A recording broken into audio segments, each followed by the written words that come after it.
Good morning all of you. Now again we are going to discuss some questions based on the trigonometric ratios of complementary angle.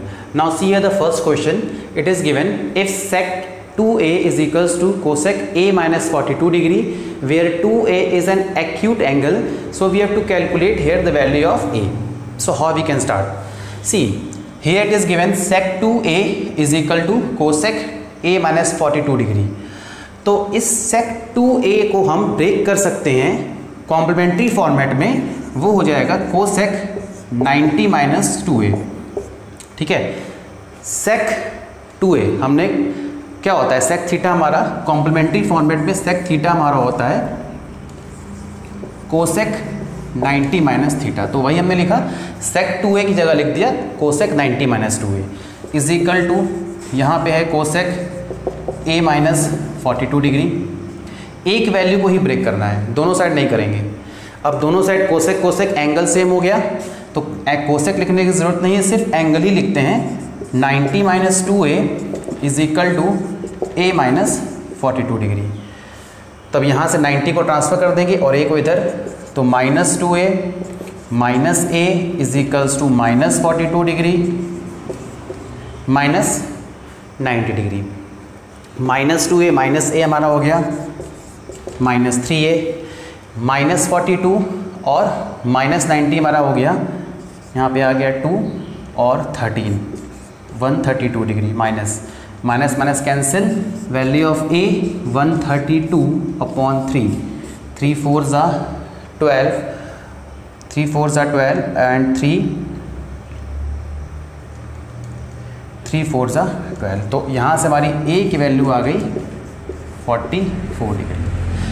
ए हमारा निकला तो ए हमारा आ गया 44 degree. यदि हम इसको देखें तो 2a दिया हुआ है एक्यूट एंगल, यानी कि 2 इंटू ए करेंगे तो 2 इंटू 44 88 डिग्री, तो वो भी हमारा एक एक्यूट एंगल ही आ रहा है, बिकॉज एक्यूट एंगल क्या होता है 90 से कम होता है. तो ये हमारा है क्वेश्चन फर्स्ट, और ये हमारा उसको सॉल्व करने का प्रोसीजर. नेक्स्ट क्वेश्चन देखते हैं एक ऐसे ही फॉर्मेट में. अगला क्वेश्चन देखते हैं.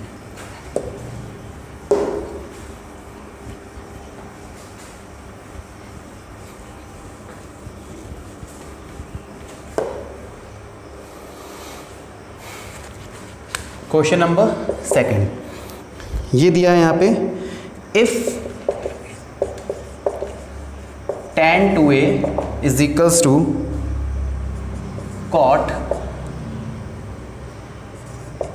a minus 12 degree, where 2a is an acute angle,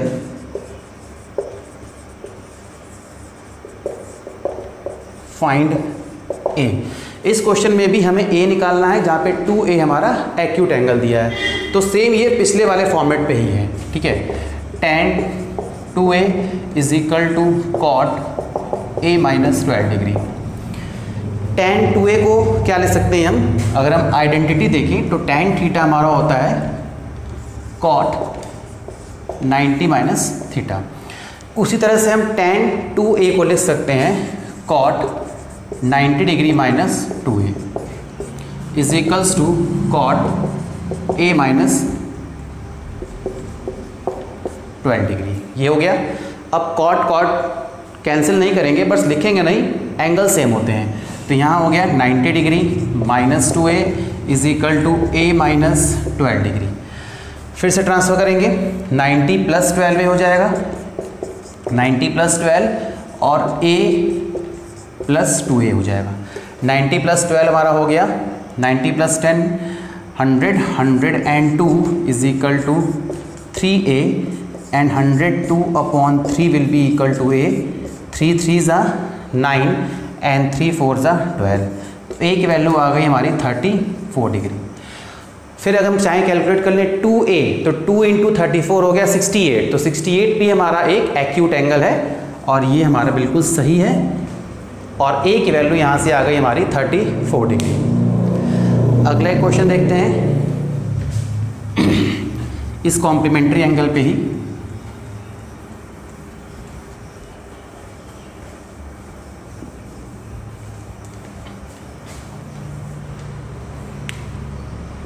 question number third.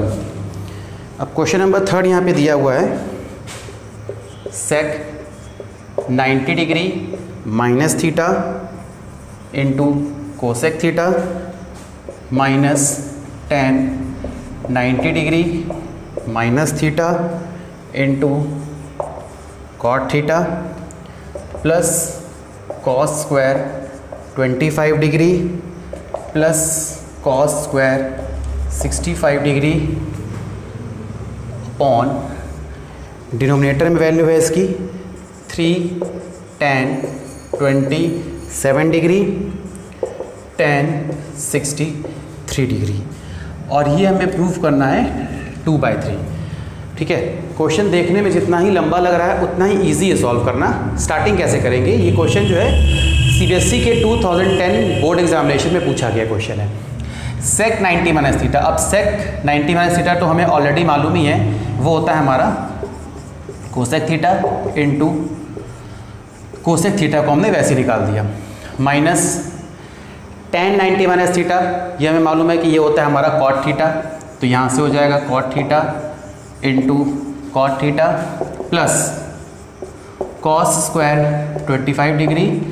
अब इन दोनों में से किसी एक वैल्यू को हम कॉम्प्लीमेंट्री फॉर्मेट में चेंज करेंगे, तो हम सेकंड वैल्यू को चेंज करते हैं। कॉस स्क्वायर 25 डिग्री को वैसे ही उतार दिया, कॉस स्क्वायर 65 डिग्री हो जाएगा cos square 90 degree minus 25 degree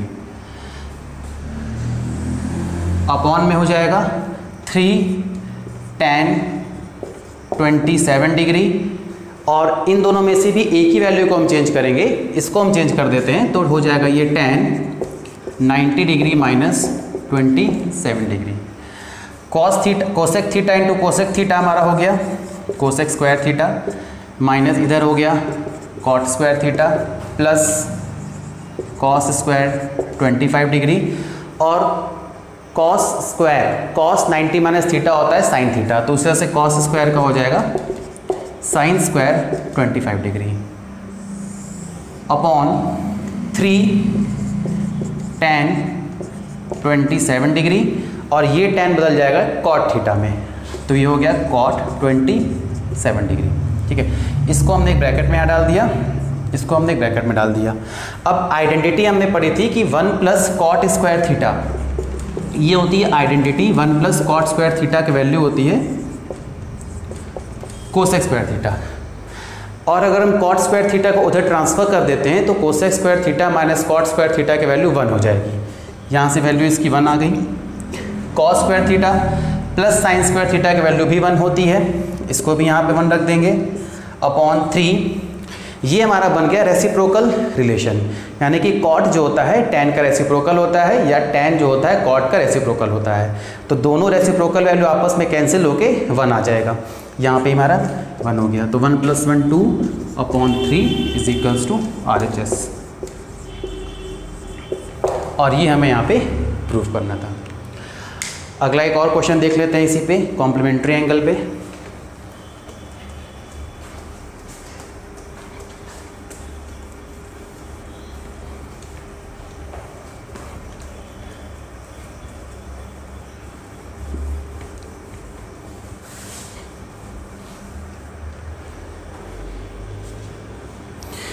next question में भी हमें प्रूफ करना है, question number 4, proof cot 12 degree cot 38 degree cot 52 degree cot 60 degree cot 78 degree is equal to 1/√3। यहाँ भी हमें प्रूफ करना है, तो यहाँ पे स्टार्टिंग कैसे करेंगे, यहाँ पे देखते हैं कि कॉट 12 डिग्री। अब कॉट 12 डिग्री के साथ क्या कर देंगे, कॉट 78 डिग्री लगा देंगे। क्यों, बिकॉज 90 माइनस 12 करेंगे तो 78 लग जाएगा, तो इसके साथ कर देते हैं कॉट 38 डिग्री के साथ कॉट 52 डिग्री कॉट 60 डिग्री। ठीक है, अब इन दोनों में से किसी एक वैल्यू को हम कॉम्प्लीमेंट्री फॉर्मेट में ब्रेक करते हैं, तो हो जाएगा कॉट 12 डिग्री, इसको ब्रेक करेंगे तो कॉट 90 माइनस 12, 90 माइनस 12 हमारा 78 आएगा। इसीलिए हमने इसको साथ लिखने के लिए इस वैल्यू को यहाँ शिफ्ट कर दिया। cot 38 वैसे लिख देते हैं, ठीक है। ये हमारा cos नहीं है, cot है, और ये हो जाएगा cot 90 डिग्री माइनस 38 डिग्री, ठीक है। cot 60 डिग्री की वैल्यू तो हमें ऑलरेडी मालूम है, cot 60 डिग्री इंटू साइन 60 की वैल्यू होती है √3/2, और cot 60 की वैल्यू, cot हमारा tan हो गया सॉरी, तो साइन 60 की वैल्यू हो गई √3/2, cos 60 की वैल्यू हो गई 1/2, और साइन 60 की tan 60 की वैल्यू हो गई हमारी √3। तो इसका रेसिप्रोकल हो जाएगा दैट इज़ 1/√3, ठीक है। ये वैल्यू होती है, इसे हमें याद रखना होगा। याद रखने के लिए हमने बताया था कि 3 वैल्यूज़ को याद रखेंगे, साइन, कॉस और टैन, बाकी 3 उसके रेसिप्रोकल से आ जाते हैं। अब cot 12 वैसे लिख देंगे, cot 90 माइनस थीटा हमारा होता है tan थीटा, तो हो गया tan 12, cot 30 डिग्री, यहाँ भी हो गया tan 38 डिग्री इंटू 1/√3। अब रेसिप्रोकल रिलेशन, cot और tan का रेसिप्रोकल रिलेशन है तो वैल्यू तो 1 हो गई, cot और tan का रेसिप्रोकल रिलेशन है और वैल्यू यहाँ से भी हमारी 1 हो गई, तो टोटल वैल्यू हमारी 1 हो जाएगी इंटू 1/√3 दैट इज़ 1/√3, और ये हमें प्रूव करना था RHS के बराबर। So these are some questions I have discussed based on the complementary angles. I hope that you must understand the video, and after that I am going to start new chapter that will be your trigonometric identities, and that you will find in my next video. Thank you.